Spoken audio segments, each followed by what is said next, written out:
लिंग की नसों में दर्द, ये दर्द क्यों होता है, इसके क्या कारण होते हैं, आप इसके लिए घर पर क्या उपाय कर सकते हैं और कब आपको डॉक्टर से मिलना चाहिए। मैं हूं डॉक्टर अली और मैं पिछले 27 सालों से इस दिल्ली में प्रैक्टिस कर रहा हूं।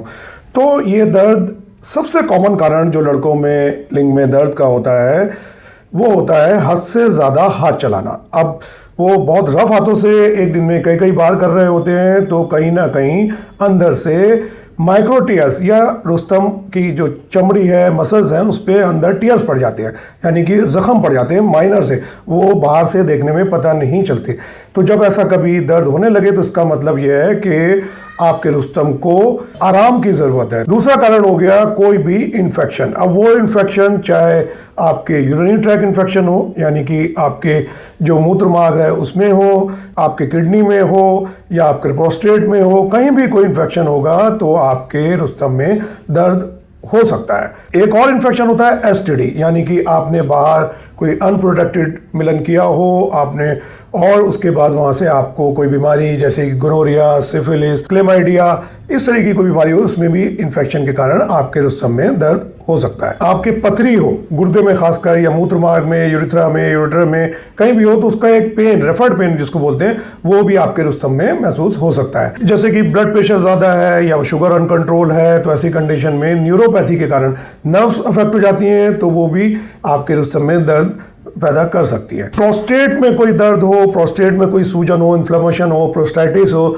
जब आपके रुस्तम में दर्द हो सकता है। फाइमोसिस, उसके कारण वहां पर दर्द महसूस होता है। पैराफिमोसिस, यानी कि वो चमड़ी पीछे आके फंस गई है तो अंदर आगे सूजन आ जाएगी, ब्लड नहीं जा पाएगा तो फिर काफी दर्द हो सकता है। एक कंडीशन होती है प्रियापिज्म, यानी कि अब कोई गोली खा ली या कोई ऐसी इरेक्शन वाली दवाई लगवा ली और कोई टेस्ट के लिए, जैसे डॉपलर टेस्ट में खासकर इंजेक्शन लगाया जाता है, तो ऐसी कंडीशन में 4 घंटे से ज़्यादा अगर ये रुस्तम आपका टाइट रहेगा तो फिर उसमें वहाँ दर्द हो सकता है। एक पेनफुल कंडीशन होती है और एक मेडिकल इमरजेंसी होती है, रादर सर्जिकल इमरजेंसी होती है, उसको कट लगा के वहाँ से ब्लड को निकालना होता है। या फिर कोई इंसेक्ट बाइट हो जाए, कोई चोट लग जाए, ट्रामा, फोर्सफुल या बहुत ज़्यादा जोश में होश खोने के बाद अगर आप मिलन कर रहे हैं तो रुस्तम का फ्रैक्चर भी जाता है। इसमें हड्डी नहीं होती है पर ये टूट जाता है तो फिर दर्द और बहुत ज़्यादा सूजन भी देखने को मिल जाती है। ये भी एक सर्जिकल इमरजेंसी, इसका भी तुरंत ऑपरेशन कराना होता है। कुछ केसेस में आपके आसपास का दर्द भी, जैसे कमर के एरिया में, गोलियों में कोई इन्फेक्शन है या पेल्विक एरिया में कोई भी इन्फेक्शन या दर्द है तो वो भी आपके रुस्तम में महसूस हो सकता है।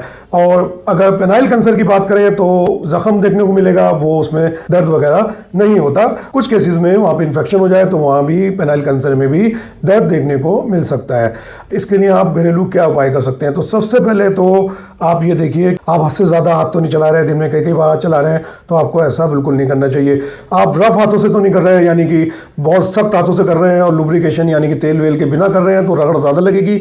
रगड़ ज़्यादा लगेगी तो वहाँ पे घर्षण ज़्यादा होगा, इंजरी ज़्यादा होगी, वो फिर ज़्यादा दर्द करेगा। तो ऐसे में फिर इसको कुछ दिन का आराम देना पड़ता है और फिर जब दोबारा आप करते हैं हाथ से तो आपको फिर ऑयल वगैरह करना होता है और कुछ दिन के गैप करने के बाद ही इसको रिपीट करना चाहिए आपको, अदरवाइज फिर से दर्द शुरू हो सकता है। अब अगर आपको लगता है कि ये चमड़ी टाइट हो रही है तो मैं इसके ऊपर पूरी वीडियो बना चुका हूँ, तो आप इस पर आप कास्टर ऑयल, जैतून का ऑयल, कोई भी ऑयल लगा के इसको धीरे धीरे पीछे करें। एक टाइम ऐसा आएगा ये पीछे जाना शुरू हो जाएगी और जो इसके कारण दर्द हो रहा है वो भी आपका खत्म हो जाता है। अगर बहुत ज़्यादा सूजन आगे वाले हिस्से पे आ गई है तो हल्का फुल्का टॉवल में बर्फ लेके आप उससे भी सिकाई कर सकते हैं। और अगर आपको गर्म सिकाई करनी है तो आप नारियल के तेल को गुनगुना करके, खासकर अगर हाथ चलाने से आपको दर्द हो रहा हो, उसको रात में मालिश करके छोड़ देते हैं गुनगुने तेल को, तो सुबह तक आपको काफ़ी आराम देखने को मिल जाएगा। कुछ चीज़ें ऐसी हैं जिससे आप इस दर्द से बच सकते हैं। अब आप कहीं मिलन कर रहे हैं तो अनप्रोटेक्टेड मिलन ना करें किसी अननोन पर्सन के साथ, तो खासकर इन्फेक्शन का बहुत ज़्यादा खतरा हो जाता है तो फिर आपको इन्फेक्शन लग जाएगा और दर्द हो सकता है। कोई बहुत ज़्यादा बीमार है, उसके बारे में वैसे ही दिख रहा है कि इससे अगर हम